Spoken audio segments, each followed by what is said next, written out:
Hello, my friends, and welcome to FISHTORY. I am Alexander Williamson, as always, and as always, I am your host, and editor, and producer, and I do it all here. So welcome, and I hope you're enjoying yourselves. If you haven't been to the channel before, this is going to be a fun dive into the fish that I recommend you check out and breed in the year 2025. Yes, these are fish that came around the hobby in 2024 or earlier, but maybe didn't get a lot of attention, and now they're kind of fetching some money. Probably a good idea to breed them if you're into them, or they might be something that really was kind of hidden away in the hobby, or maybe there were tariffs in place, or you couldn't export from places like Guyana, and now they're opening up for the first time in 10 years, and you can get things like true barred pencilfish and things like that. Maybe there's new collection points like the Sanipa super red pencilfish, all of that kind of stuff. And I want to remind you, of course, it's not going to be my face the whole time. I know you guys know what I look like. It's not that great. You'd rather see the fish. So don't worry. Soon it'll just be fish video and fish images and Latin names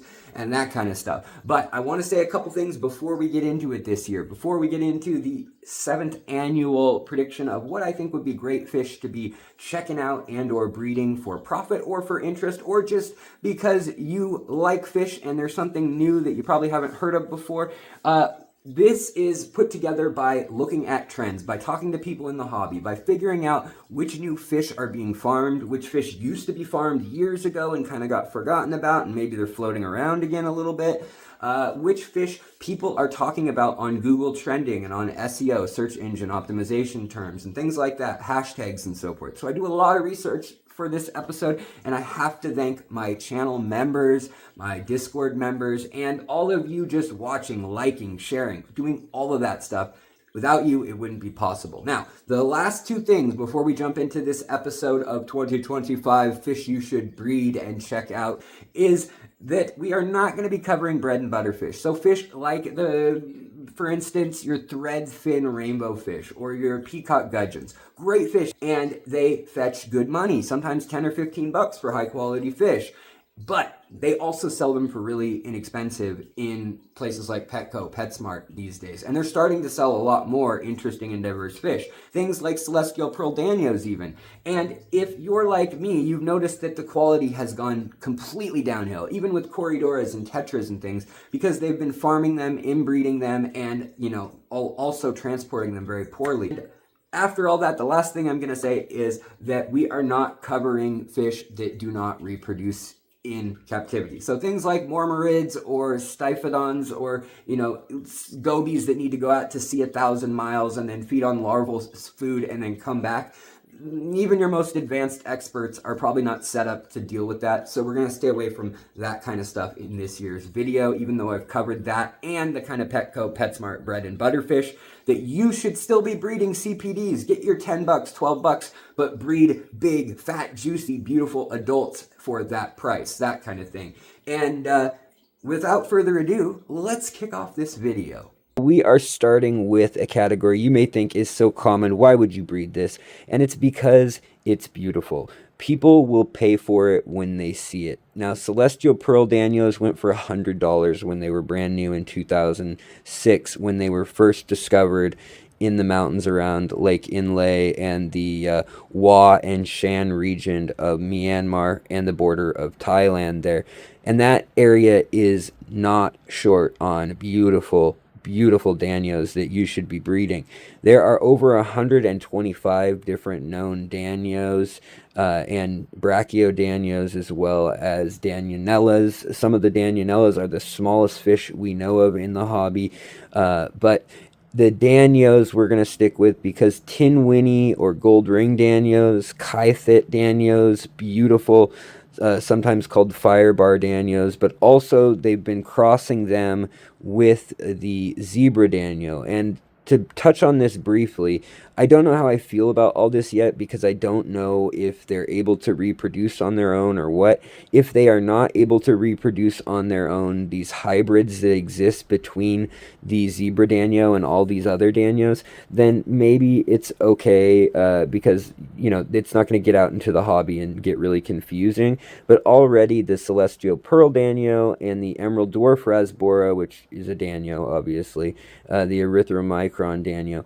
they have already been crossed, and they led to a duller fish that's bigger than either of the two fish would be on their own.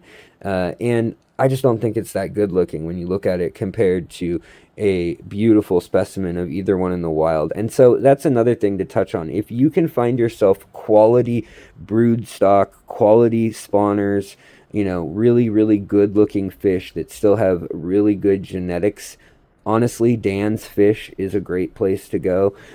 He makes sure he gets top-notch looking fish. Aquarium Glaser, if you're in Europe, usually has really good quality fish as well. You're gonna pay more for it, but the difference between that and what you would get at, say, Petco or PetSmart for a CPD these days for a celestial pearl is just so far apart. The CPDs have gotten so bad looking. They've got hunchbacks, sunken bellies, and all sorts of disease propensities just because of being inbred and not being crossbred and kept as a vitalized line of fresh genetics.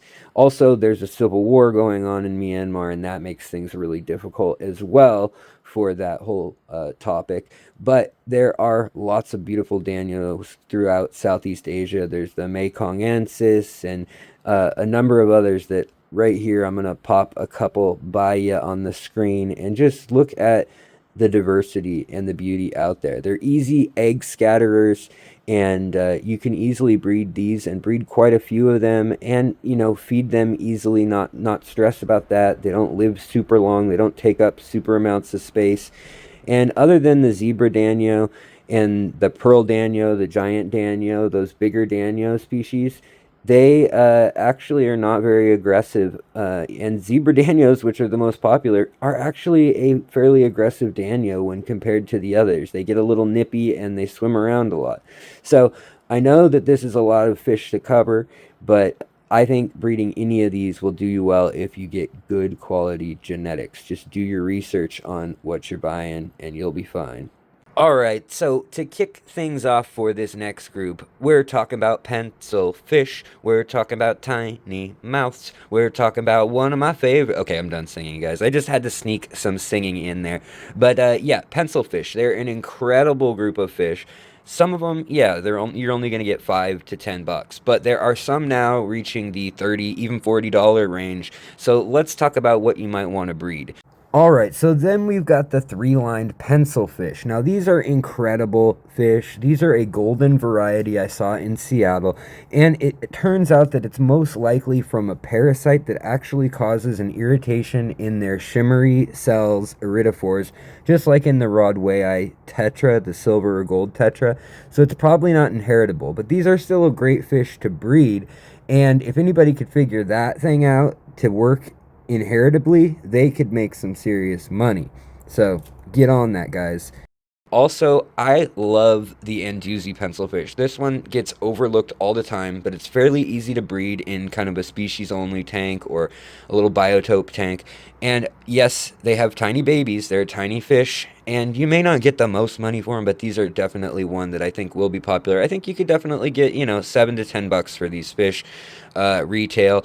And, you know, along with that thought process, the barred pencilfish is coming back, which is the SBI, and that one doesn't really have a big track record of being bred in captivity. So any of you advanced keepers out there, maybe you're going to want to take a swing at this one. It is back after Guyana had not been exporting fish and from that region for over 10 years. And so maybe there'll be an appetite for it again, just as something new and, you know, beautiful new genetics. And also, of course, how could we forget the Sanipa or the Super Reds, the Arc Reds, and the purple Arc, or whatever you want to call them. These pencil fish are incredible. They were fetching $560 each when they were found 2 or 3 years ago. This guy in Hong Kong ordered the first 3 for $500 a piece plus shipping.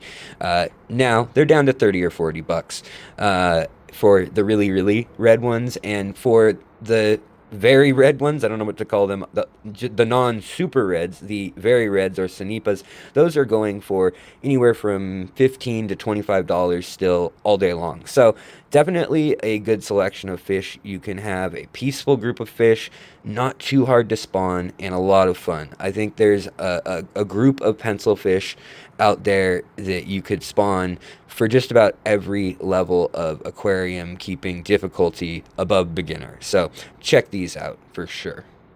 Hey guys, just 1 second. I want to say one more thing before we continue into this video. As you see the beautiful pictures of fish, obviously I didn't take them all. I've tried to find in Google photos that are free to use or don't have a copyright, or they say just show the copyright, and therefore I'm trying to list names of the copyright or they're people that I work with that I have permission to use their photos. That being said, I am not endorsing any one place or even endorsing at all any of these places just because there's a name on the screen other than the Latin name. Just wanted to make that clear because I am going to list some places where you can find these incredible new fish and oddball fish. And some of them are affiliate links where I get a little bit of money for the channel and you get an awesome discount. And those are places that I know and trust and would recommend to anyone / know the owners, know their morals, their ethics, and the way they operate, the way they ship things, that kind of thing. There's also plenty of other great places, the Wet Spot, Imperial, Aquatics, things like that, that I would totally suggest folks also use, but I don't have the same relationship with them. So I will also list those in the description down below, but there just won't be discount codes and things with those. So just wanted to make that clear and also make it clear that just because their name is on the screen, they just are listed on Google Photos as creative use. So that's what's going on. Let's get back to the awesome fish. Our next group is Oryzaius latips, as you may know them, the Medaka Japanese rice fish. These are an awesome fish, and just within this one species, you may not know, but there are 9 different subspecies from different islands in different parts of the Japanese islands. Now, these are beautiful fish, and they have been bred alongside koi and goldfish for 300 years in Japan. They're only making a splash the last 10 years or so in America. They've come and gone. They've tried to make entrances into the hobby, but now they are here, and I think they're here to stay. We actually see clubs for these fish specifically forming in the U.S., in LA, in the Bay Area, in New York, and in Florida. All super cool to see. And these fish can fetch anywhere from like $3 or $4, which is super cheap for the really common kind of mutt ones, all the way up to hundreds of dollars for the traits that are the rarest and most sought after. So it's worth maybe asking if you're going to be selling to a retailer or to a wholesaler, ask what they want and then try to get a hold of those features. There is literally a menu of different traits you can choose from, all sorts of different fins, eyes, patterns, colors, and sizes and body shapes. These are an incredible little fish. They can withstand cool temperatures usually, and they also do great in the aquarium. So they're just awesome all around. They're really easy to breed.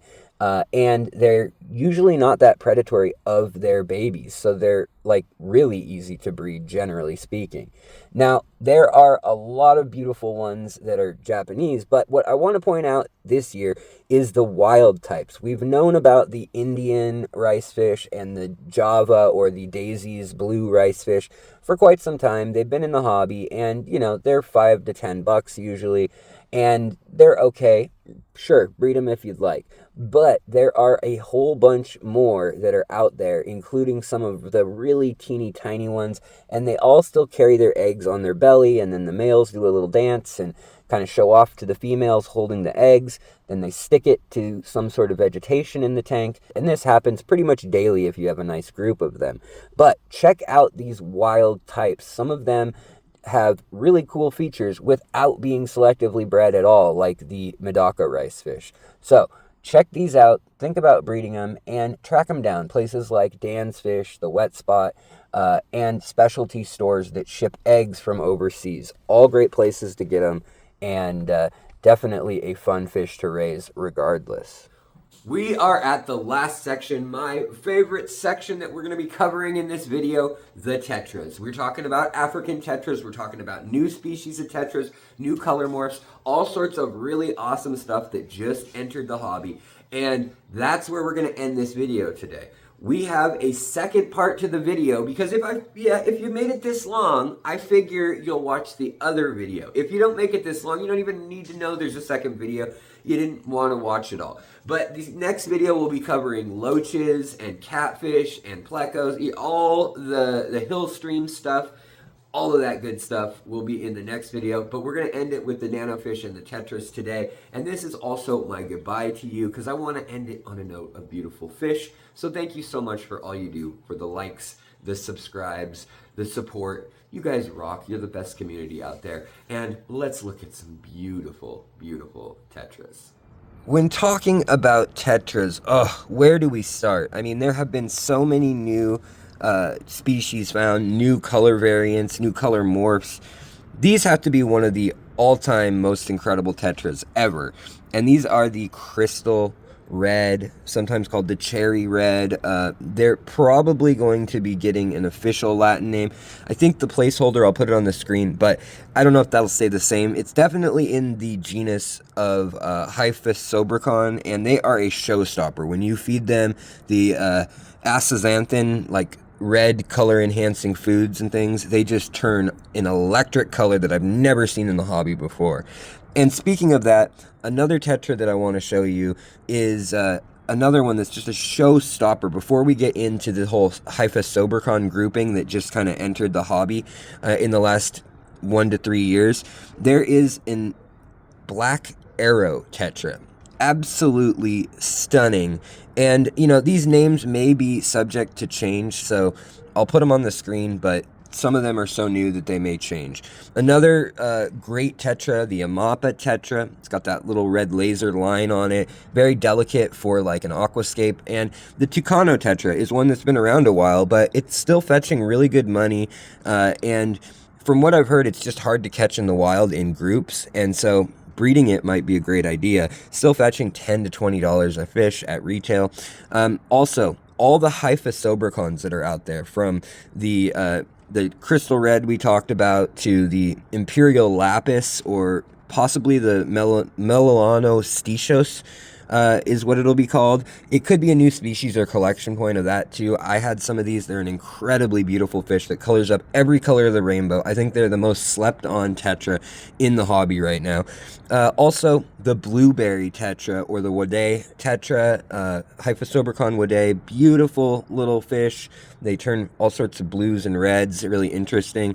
There's also the raccoon, or the Procyon tetra, that just gets this incredible finnage as it gets older. It looks like an African tetra, but it's not.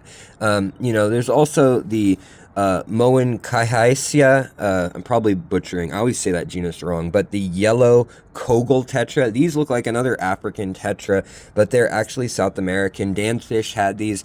Absolutely incredible, stunning tetras. Some are fetching like $50 to $60 out there in the hobby. So depending on where you live, and if you have some really big enthusiasts in your area, you could be making some serious money here. Also, for the African tetras that are entering the hobby, a lot of these may have been around already, but we just didn't see them in America. They made it to Europe, maybe some made it to Asia, but we just didn't see them, and a lot of them are these Congo tetra morphs. They are different varieties of the Congo tetra, or at least in the same genus. The Alestro petersis, Burchardii red. There's like a fire orange one. There's a orange flash one.